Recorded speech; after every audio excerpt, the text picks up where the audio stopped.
The Idaho National Guard has returned home from their mission to help keep the peace and protect monuments in Washington, D.C.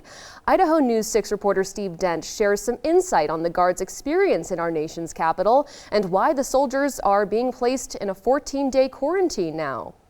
On Friday, June 5th, approximately 400 Idaho National Guard members volunteered for a different type of mission in Washington, D.C. This will be my first time traveling to the East Coast.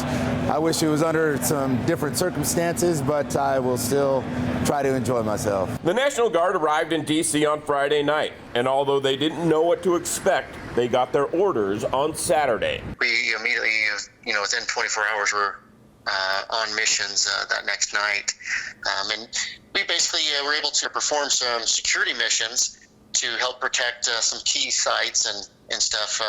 It was mostly a presence. Are you guys also part of the blocking mission? As the weekend progressed, the Idaho National Guard didn't witness any rioting. So we didn't have weapons, we didn't have our helmets, we didn't have body armor or anything like that. It wasn't necessary. The demonstrations that were now going on at that point in time were very peaceful. By the end of Sunday, President Trump ordered the National Guard out of Washington, D.C. And for the Idaho National Guard, who has responded to different types of disasters, this brought a unique experience. It was a pretty historic event for us, something to reflect upon that, we weren't there to crack down or anything. It was just there to help, one, protect property and preserve life and everything else as needed, but also protect the protesters. Because after all, Idaho National Guard members are citizen soldiers. We had good, positive interactions with a lot of the demonstrators, asking where we were from. The Guard members have returned home, but they remain on orders as they perform a 14-day quarantine. There weren't any confirmed cases or anything that were directly tied to any missions or anything that we were